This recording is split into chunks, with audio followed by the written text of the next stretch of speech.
Olá, sejam muito bem-vindos à continuidade do vídeo a respeito do livro Duna, parte 2. Agora vamos entrar com profundidade no desfecho dessa história. Ou seja, iniciamos no vídeo número 1, que falou desde a trajetória do teste que Paul Atreides foi exposto, foi submetido, até a independência dele de certa forma. Ele meio que se afugentou no deserto de Duna. E a partir desse momento inicia-se a parte 2, que é o que vamos trabalhar nesse vídeo. E vamos associar com os conteúdos de química orgânica e química inorgânica, ou seja, a base teórica, a base de conteúdo vai ser a química de modo geral. Iniciando, como eu já falei, eles foram afugentados para uma parte do deserto. Dois capangas pegaram Paul Atreides e Jessica e colocaram eles lá no deserto de Arrakis, que é o deserto de Duna. E lá, a ideia era deixar eles morrerem por conta da tempestade. O clima de Duna era muito instável e com uma frequência alta tinha-se chuvas de areia que eram... E outra coisa, a ameaça dos vermes. Os vermes tinham tamanhos enormes e eles dificilmente havia como sobreviver naquele ambiente, porque tinha a ameaça climática e a ameaça dos vermes. Os vermes poderiam matá-los. Então tentaram colocá-los lá, mas não conseguiram, porque devido às habilidades tanto da Jéssica quanto do Paul, houve a reviravolta. Eles conseguiram combater e conseguiram acabar com os dois capangas. E pegaram, meio que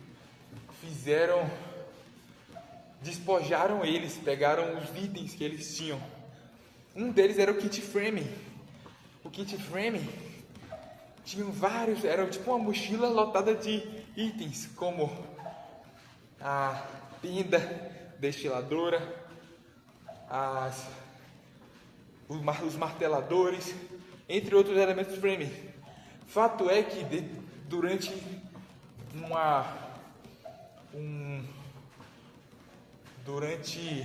o planejamento, durante essa caminhada, na tentativa de achar algum lugar mais estratégico para pernoitar, eles foram pegos por um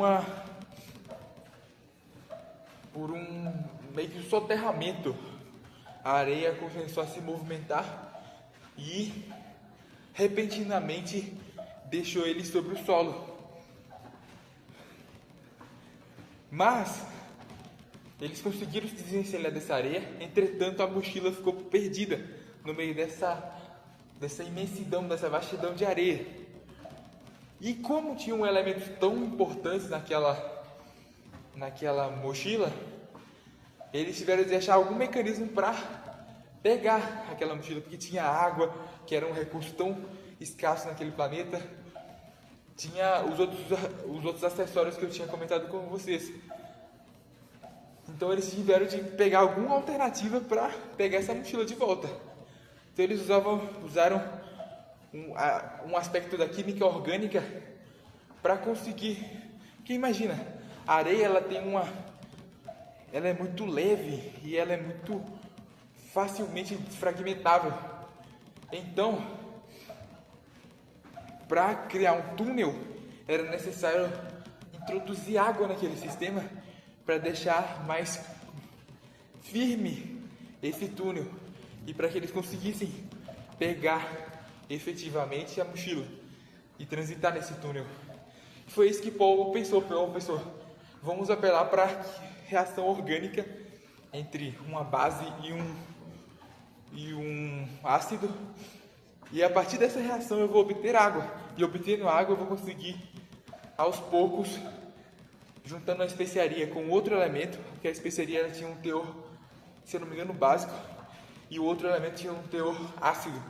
E aí ele fez a soma e conseguiu adentrar, cavar esse túnel.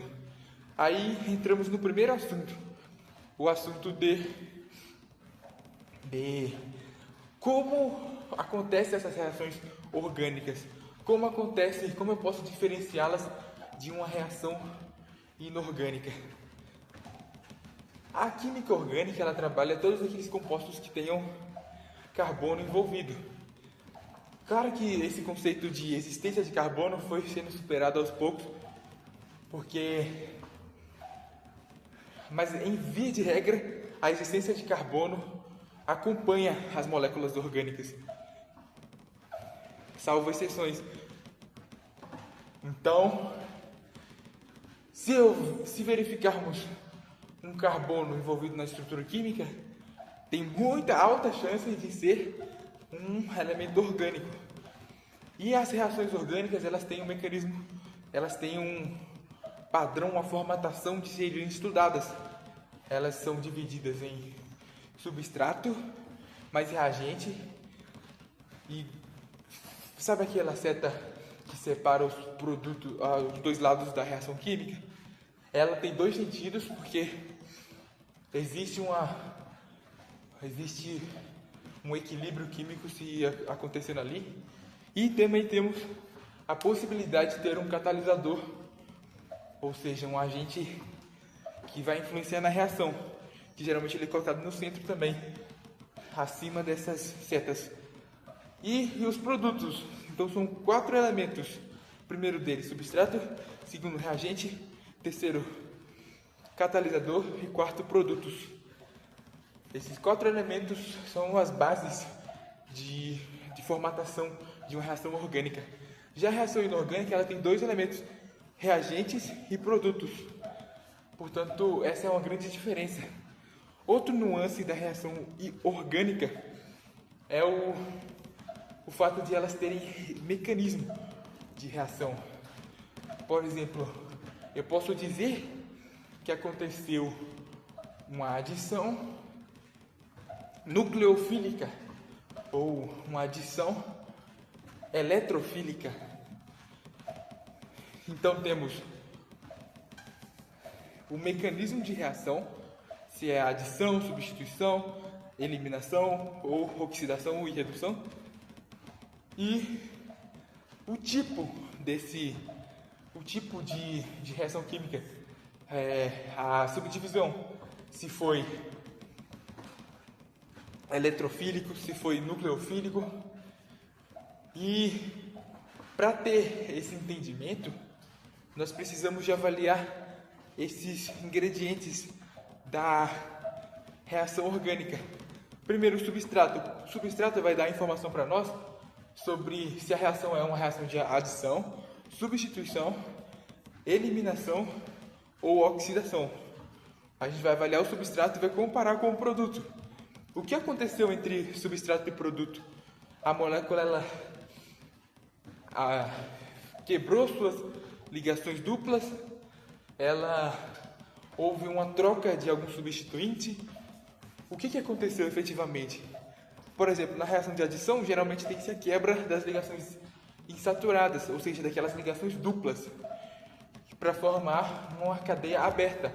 Por exemplo, um ciclo alcano formando um alcano de cadeia saturada, ou seja, cadeia fechada transformando-se em cadeia aberta.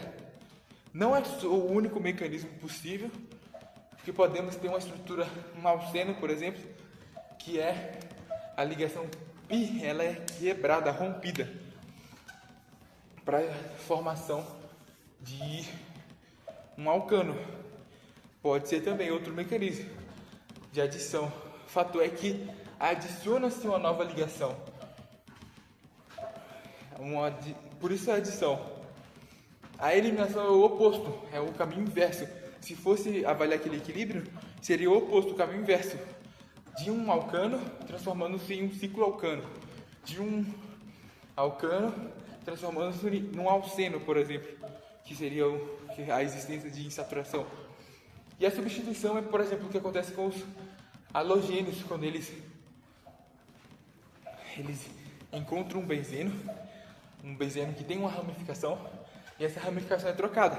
Então, o detalhe na substituição é que pode ser uma troca atômica de um átomo substituinte ou uma troca de um grupo substituinte. Então, pode ser uma cadeia que entrou no lugar daquele. Tipo, o grupo metil foi trocado por um grupo acetil. Então, tem essa diferenciação aí. Então, fizemos o catálogo e a oxidação e redução é aquela que o NOx, a carga formal dos átomos, vai se alterar de alguma forma, seja aumentando seu número de oxidação ou reduzindo esse número de oxidação. São esses.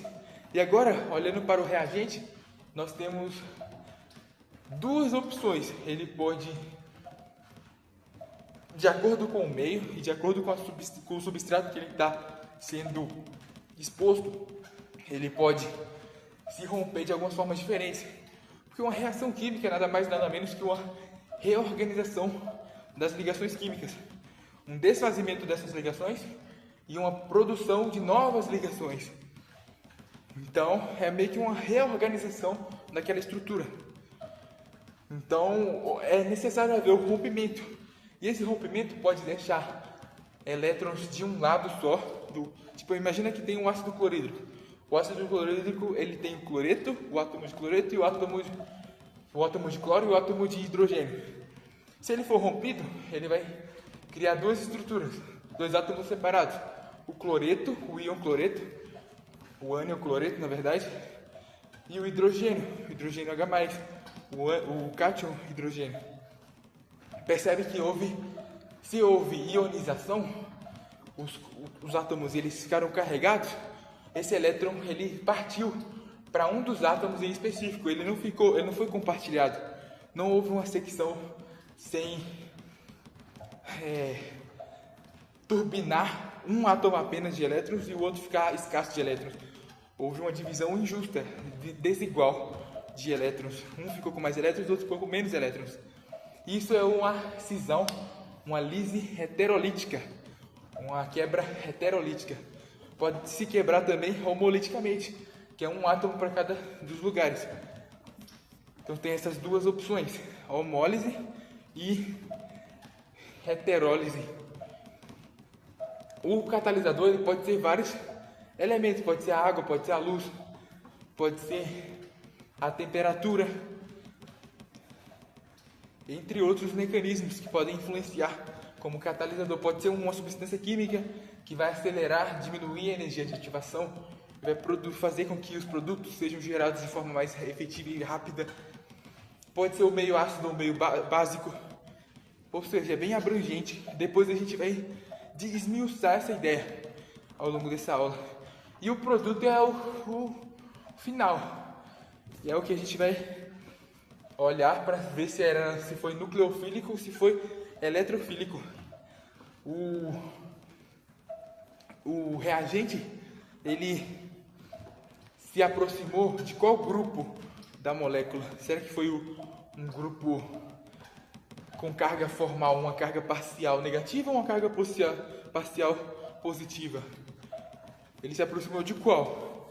Isso aí vai dar pista para ver se foi nucleofílico, que gosta de carga positiva, então é uma molécula negativa.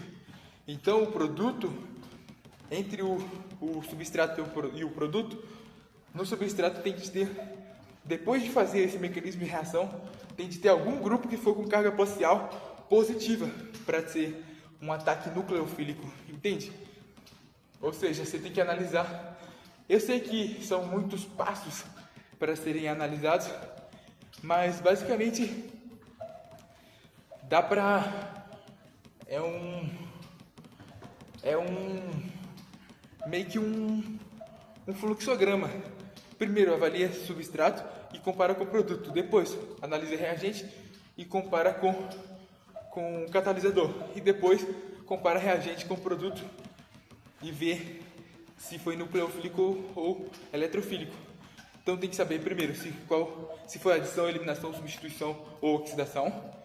Depois tem que saber se foi se foi heterolítico ou foi homolítico, que aí você vai saber nos reagentes.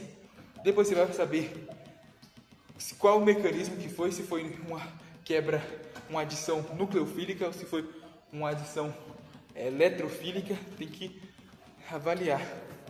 É isso, esse é o passo a passo para análise de uma reação orgânica. E na cena em questão, ele se aproveitou de uma reação que gera água de neutralização,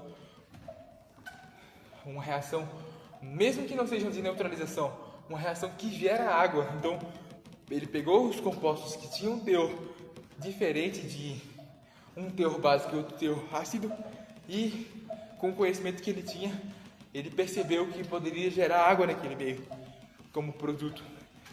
E sabendo que poderia gerar água, ele meio que apaziguou aquele túnel. O túnel ficou mais firme, ele conseguiu salvar a mochila dele. O Paul Atreides conseguiu salvar a mochila e dar prosseguimento à sua jornada. Segundo ponto, avançando, eles começam a conhecer a cultura Fremen. Os Fremen surpreendem eles e eles demonstram muita aptidão na batalha e muita aptidão no sentido de saberem exatamente quais circunstâncias eles estavam passando, ou seja, eles sabiam, eles tinham um planejamento, tinham a capacidade de pensar rápido, de raciocínio, e conseguiram se entrosar com os Fremen. E aí eles foram ganhando espaço naquela comunidade Fremen, a tal ponto que foi apresentado para eles a cultura deles, a cultura, querendo ou não, religiosa. Eles começaram a imputar em Jessica e no Paul uma certa misticidade, ou seja, atribuíram que eles eram os salvadores, meio que a lenda, a profecia de que eles cultuavam estava se cumprindo, tanto por parte do Paul, que seria o Kiswight, rei de Rash, e por parte de Jessica, que seria meio que a proclamadora da verdade. Então ambos estavam ganhando fama naquela comunidade. Em algum momento, em determinado momento, eles foram expostos a meio que um ritual que eles faziam. Como eles obtinham a especiaria? A especiaria eu citei no vídeo passado, mas é um recurso de grande valor no país Duna, no planeta Duna, no planeta Arrakis. E aí, como eles obtinham essa especiaria? Eles apresentaram, era o ritual de pegar o verme e afogá-lo. Então percebe que a água é fundamental para a extração da especiaria. Então, na química orgânica não é diferente. A química orgânica tem, a depender do meio que as substâncias elas são inseridas, elas têm propensão ou não de reagirem. Tanto é que o solvente universal, que é a água, ela propicia várias reações. Sem a água seria inviável fazer uma penca de processos fisiológicos. Então, a água é de suma importância. Quais reações elas se baseiam na água para acontecer? Por exemplo, a reação de hidrólise seria uma quebra com o auxílio da água. A água também consegue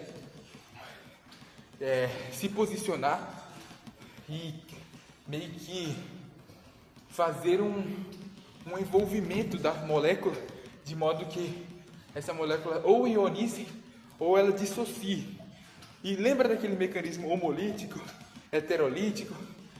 Percebe que a água ela pode segmentar essa estrutura, criando um íon e dois íons, o ânion e o cátion, que vão ser fundamentais para atacar o substrato. Percebe qual é a tamanha importância. A dissociação, os compostos eles já têm uma ligação iônica sendo gerada e a água só age para separá-los, para separar esses dois íons já formados, essa ligação iônica já formada. Já a ionização é diferente. Originalmente, a molécula ela não tem ligação iônica, não tem uma diferença de carga parcial muito grande, é mais homogêneo. E aí essas moléculas são ionizadas, elas recebem carga ou perdem carga. Essa é a grande diferença. Não é só a água que pode gerar um meio suscetível para reações químicas. Pode ser um meio elétrico, como eu disse, o catalisador pode ser a eletricidade, pode ser o calor, que seria a pirólise, pode ser a luz, que seria a fotólise, pode ser a água, que seria a hidrólise. Então, é bem amplo. Agora, avançando mais ainda, Jessica Bene Gesserit, ela tinha a habilidade de detectar venenos devido ao seu treinamento prévio ela era de um clã chamado Bene Gesserit, que eram mulheres que tinham uma acurácia, uma inteligência fora do comum e um treinamento também muito fora da curva. E eles usavam esse treinamento para tentar prolongar a existência do seu clã, usando estratégias psicológicas, usando estratégias de física mesmo, porque se para manutenção de um clã eu preciso de reduzir as chances de extermínio, então a detecção de venenos pelos sentidos físicos, os sentidos organolépticos, era importante, e é isso que ela treinou. Portanto, ela tinha habilidade, quando ela foi exposta à especiaria, ela foi exposta a um ritual para confirmar se realmente ela era a mulher da profecia. Antes dela consumir essa água que foi entregue para ela, no meio do ritual, ela analisou para ver se não tinha nenhum veneno formado. E ela conseguiu identificar que tinha veneno. Agora entramos em outro aspecto da videoaula. Quais substâncias podem dar esse indicativo? Será que tem venenos que são voláteis o suficiente para ser captados pelo nosso olfato? A resposta é sim. Principalmente os compostos aromáticos. E aí tem a regra de Huckel para definir o que a aromaticidade de um composto. Um composto orgânico, ele precisa de alguns requisitos para ser considerado aromático. O primeiro deles, ser cadeia fechada. O que é cadeia fechada? É aquele que é um ciclo, ou seja, as pontas, não tem pontas nessa molécula, é um ciclo. Por exemplo, o ciclobutano, o ciclopentano, o benzeno, que seria a estrutura, o anel aromático por excelência, que seriam 6, seria meio que o ciclohexeno na verdade, mas que ganha o nome de benzeno. E é isso, precisamos de cumprir algumas regras. A primeira delas, ser cadeia fechada. Pronto. Se essa regra for cumprida, vamos passar para a segunda. Ter uma planificação de geometria. Para que isso aconteça, eu preciso que os carbonos envolvidos naquele composto tenham ligação π. Então, eles têm de ter a distribuição eletrônica, a hibridização sp2. Portanto, tem que avaliar se acontece a ressonância, ela é feita naquele composto aromático. Se as ligações π, elas são compartilhadas a fim de que os carbonos tenham uma ligação, pelo menos uma ligação π em seu redor. Façam uma ligação π em suas adjacências, para que eles tenham formatação e hibridização sp2. É outro requisito fundamental. E aí, por consequência de terem essa hibridização sp2, eles sejam planos, tenham geometria plana. E aí é outro requisito cumprido. Agora, o terceiro requisito, o requisito de obedecer a um cálculo. Os ligantes π, eles precisam de...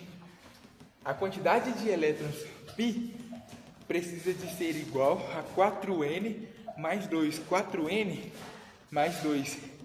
N tem que ser um número inteiro. Depois de desenvolver esse cálculo, esse n precisa de ser um valor inteiro.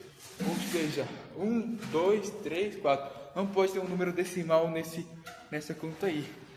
uma fração não pode ser gerada, tem que ser gerada um número inteiro. É o último requisito e um requisito importante também. Lembrando que os elétrons pi que eu acabei de mencionar, os pares de elétrons pi, não descartam aqueles por exemplo, tem um heteroátomo no meio do ciclo, que seria um átomo estranho, que não é carbono. Por exemplo, o oxigênio. O oxigênio ele tem valência 6, portanto ele faz duas ligações e ele deixa disponível 2 elétrons na sua camada de valência, na sua última camada. Então, esses 2 pares de elétrons que sobraram devem ser contados também, considerados como elétrons pi. Portanto, é outro requisito, é outro detalhe que deve ser avaliado, que às vezes acontece, dá errado por conta da desconsideração desse par aí faltante. Então pronto, fechamos a regra de Huckel. E aí, se a Jéssica ela inalasse um composto aromático, e ela tivesse a sensibilidade para tal, ela se fosse treinada para isso, ela conseguiria tirar conclusões e saber se o composto é ou não um veneno, ou se tentar definir meio que uma origem daquele composto. Agora, o último tópico da aula, no duelo, o filme / livro vai se desenvolvendo e aí chega em um confronto. Lembra que eu falei na última parte do vídeo, no último vídeo, que existiam dois clãs, 2 grupos que meio que eram rivais, os Harkonnen e os Fremen. E os Harkonnen, eles tinham uma espécie de... A linhagem deles, quem iria assumir o reinado, quem iria assumir o poder, ele tinha que passar por um teste, ele tinha que ser muito bom no combate, como se fosse um gladiador. Então ele foi o filho, não sei se é o filho ou neto do Barão Harkonnen, chamou seu filho / neto, o Nabarão fez lutar para combater. E aí ele foi chamado para uma arena de gladiador. Ele já tinha um histórico de muito sucesso no âmbito de combate. Em regra, nesses combates, eles aplicavam veneno no rival para facilitar a vida do Harkonnen.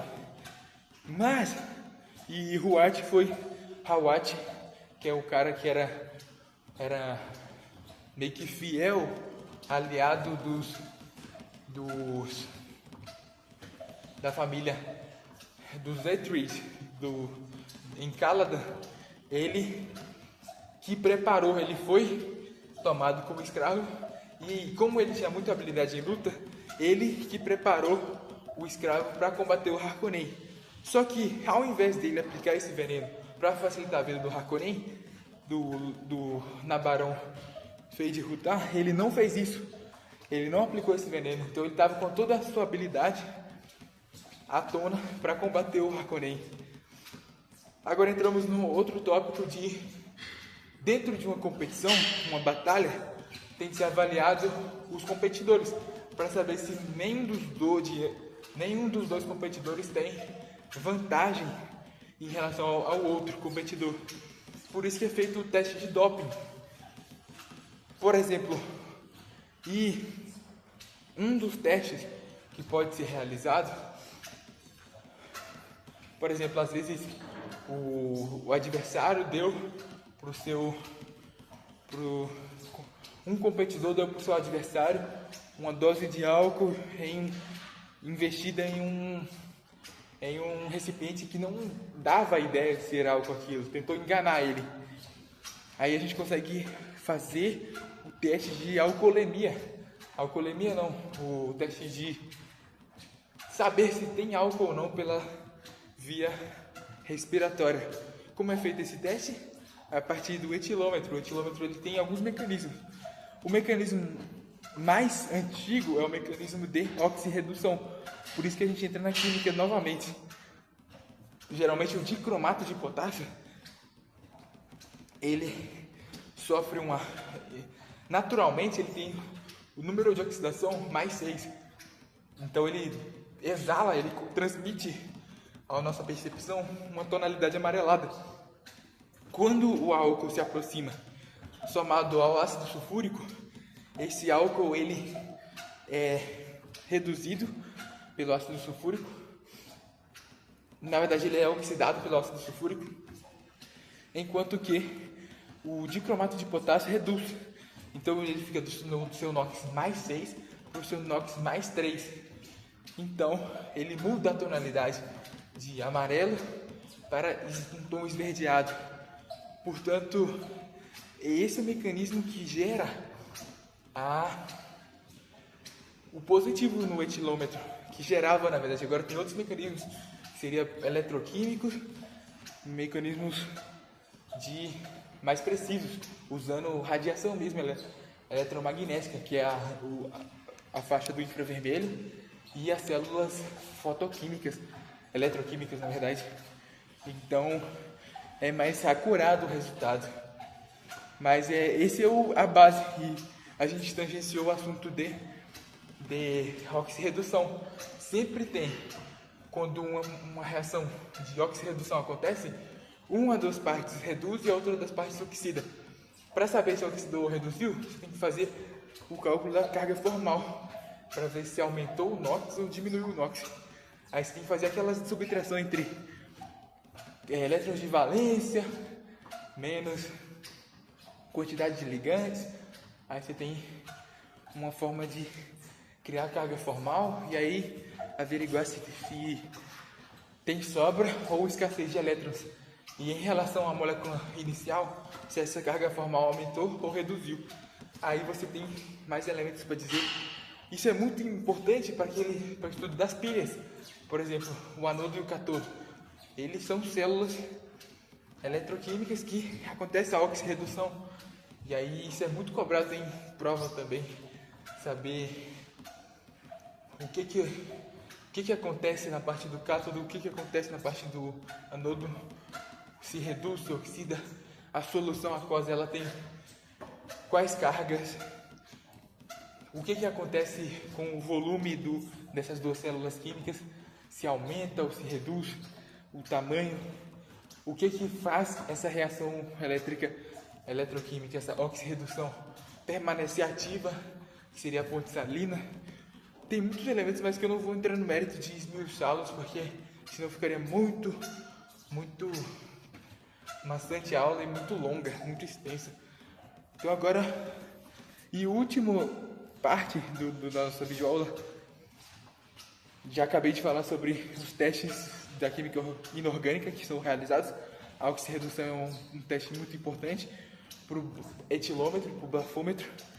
No filme, no livro Duna, além desse mecanismo de tentar envenenar o outro competidor, e esse praxe que os Harkonnen tinham de tentar sempre se valer das regras, tentar colocar as regras no seu braço e pegar e tentar obter vantagem de forma a fazer fraudes, colocar veneno, colocar N coisas para facilitar a vida deles. Lá no início na parte 1, o Duque Leto, sabendo que ele teria que o destino dele seria fatal, ele colocou um dente envenenado um dente falso, na verdade, que quando fazia-se pressão nesse dente, ele exalava uma substância química volátil que tinha potencial de intoxicar todos os presentes naquela sala. E assim ele fez. Na verdade, então, agora a gente entra no tópico de armas químicas. Quais são as armas químicas? Qual arma química ele poderia ter utilizado naquele dente para fazer esse efeito? temos algumas classificações dos agentes asfixiantes, os agentes vesicantes, os agentes que atuam a nível sanguíneo, e tem outros mecanismos também, mas os vesicantes que eu quero dar uma ênfase para vocês, que seria, por exemplo, o gás mostarda. O gás mostarda é um gás vesicante. Vesicante é aquele que atua de forma a eliminar as células e causar uma irritação a nível de pele tão forte, tipo aquelas bolhas, sabe? O gás mostarda, ele tem essa capacidade química de eliminar as células, combater as células a nível genético, a nível do material genético, destruí-las e gerar a morte. Então, o gás mostarda tem essa capacidade, ele é classificado como gás vesicante. Outros gases, por exemplo, o gás tabum, sarin, ele é um gás que atua com um mecanismo de intracelular para provocar danos enzimáticos. As enzimas, a enzima acetilcolinesterase, quando existe um aumento excessivo de acetilcolina, quando ela para de funcionar, quando ela para de quebrar a acetilcolina, ela cria uma síndrome, e essa síndrome provoca um hiperestímulo do sistema parasimpático, ou seja, uma parada respiratória acontece e a morte se dá em poucos minutos.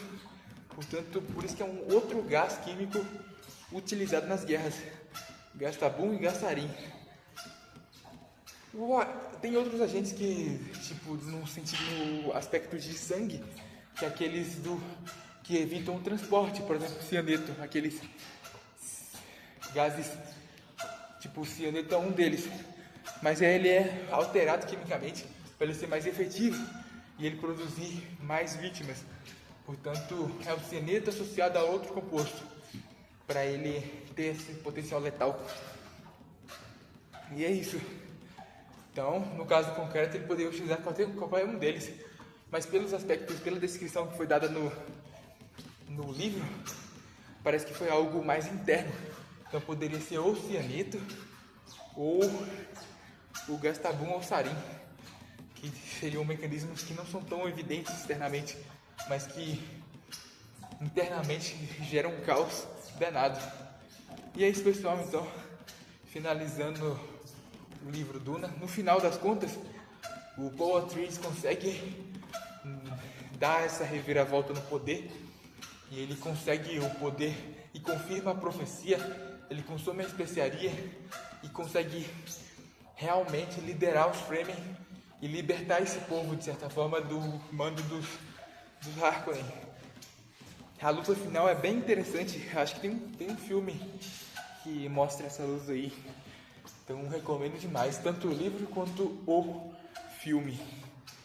Com Deus, pessoal, e exercitem-se.